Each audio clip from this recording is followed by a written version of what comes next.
आज हम लोग पढ़ेंगे मर्चेंट डिस्काउंट रेट के बारे में। मर्चेंट डिस्काउंट रेट क्या होता है? जो मर्चेंट है मतलब जो शॉपकीपर है उन्हें कुछ फ़ी देना पड़ता है बैंक को for using point of sale machine. ठीक है, वो कैसे होता है समझते हैं। मान लो एक कस्टमर है जो 100 रुपीज़ का पेट्रोल ले रहा है, वो कार्ड स्वाइप करके पेमेंट करेगा तो उससे बाय डिफ़ॉल्ट 1 रुपया कट जाएगा और वो साइड हो जाएगा। 99 रुपीज़ ही जाएगा पेट्रोल पंप के ऑनर के पास। तो 1 रुपया जो कटा उसे ही बोलते हैं मर्चेंट डिस्काउंट रेट। अब ये MDR जो कटा 1 रुपीज़, ये 1 रुपीज़ 3 लोगों में शेयर होता है। एक होता है कार्ड इशूइंग बैंक, जिसका भी आप कार्ड यूज़ कर रहे हो, चाहे SBI, एक्सिस या फिर ICICI, तो उनके पास जाएगा। और जो गेटवे है, पेमेंट गेटवे, मतलब कि कार्ड के ऊपर मैंने बताया था, उसके ऊपर मास्टर कार्ड हो सकता है, वो वीज़ा कार्ड हो सकता है, रुपए हो सकता है। तो ये जो पेमेंट गेटवेज़ हैं, ठीक है, उनके पास जाएगा। और थर्ड है POS मशीन जो प्रोवाइड करा रही है उस बैंक के पास जाएगा। तो 3 लोग मिल करके इस पैसे को शेयर करते हैं। अब तो इसकी वजह से क्या होगा, मर्चेंट कभी भी नहीं चाहेगा कि कैश मतलब वो कैशलेस ट्रांजैक्शन में जाए, वो कैश में ही रहना चाहेगा। तो इस चीज़ को ख़त्म करने के लिए RBI ने 2017 में एक सीलिंग इम्पोज किया कि इससे ज़्यादा MDR फीस नहीं रख सकते। अब वो कितना था, 0.9% था, बट ये समय समय पर आगे पीछे हो सकता है। ठीक है, तो अपडेट होते रहता है। तो 0.9% RBI ने 2017 में अनाउंस किया था।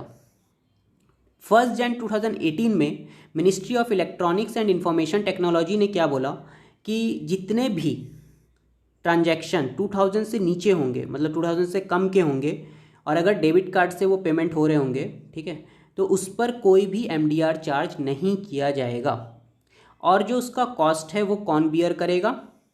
उसके कॉस्ट बियर करेगी ministry of electronics and information technology. ठीक है, ये 2 साल के लिए वैलिड था। और ये क्यों किया गया? To encourage the digital payment ecosystem. और इसका इनडायरेक्ट बेनिफिट भी एक हो सकता है, अगर ज़्यादा से ज़्यादा बढ़ावा दिया जाएगा ऑनलाइन ट्रांजैक्शन को, तो इससे शॉपकीपर का बहुत ज़्यादा, शॉपकीपर ज़्यादा से ज़्यादा ऑनलाइन ट्रांजैक्शन करेगा। उससे जो भी शॉपकीपर ने जितने भी ट्रांजैक्शन किए उनका सबका डिटेल बैंक में जाएगा, बैंक को पता चलेगा कि कितना इनके पास अमाउंट आ रहा है। वो डेटा वो इनकम टैक्स डिपार्टमेंट को शेयर कर सकती है। इनकम टैक्स डिपार्टमेंट समय पर उन पर रेड कर सकते हैं अगर उन्होंने उतना GST नहीं भरा है। तो ये इसका एक हिडन बेनिफिट है। नेक्स्ट एक बजट आता है जो निर्मला सीतारमन लेके आती हैं 2019 में। इन्होंने क्या बोला कि जो बिजनेस फर्म्स हैं, अगर किसी बिजनेस फर्म का टर्नओवर 50 करोड़ से ज़्यादा है, 50 करोड़ से ज़्यादा है, तो उन्हें अपने पास में रुपे डेबिट कार्ड और UPI QR कोड की फैसिलिटी रखनी है ताकि वो इसे एक्सेप्ट कर सकें। समझ में आ रहा है? जैसे पॉइंट ऑफ सेल मशीन उन्हें रखना है, ये कंपलसरी है अगर उनका ट्रांजैक्शन 50 करोड़ से ज़्यादा का है। ये बेनिफिट का बात नहीं हो रहा है, ये बात मतलब प्रॉफिट का बात नहीं हो रहा है, ये बात हो रहा है ट्रांजैक्शन का। अगर 50 करोड़ से ज़्यादा की वो संपत्ति अपने पास बेच रही हैं हर साल, ठीक है, तो अगर उन्होंने ऐसा नहीं किया तो क्या होगा, उनके ऊपर पेनल्टी लगेगा under the income tax act. ठीक है, तो इस तरह के ट्रांजैक्शन पे कोई भी MDR नहीं काटा जाएगा ताकि ऑनलाइन ट्रांजैक्शन को बढ़ावा मिले, कैशलेस इकोनॉमी की तरफ हम जाएं।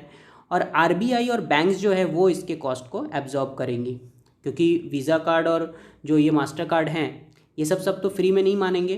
तो इनकी का कॉस्ट कौन बियर करेगी? जो इनके ऊपर MDR नहीं लग रहा है, ये कॉस्ट कौन बियर करेगी? RBI और बैंक्स।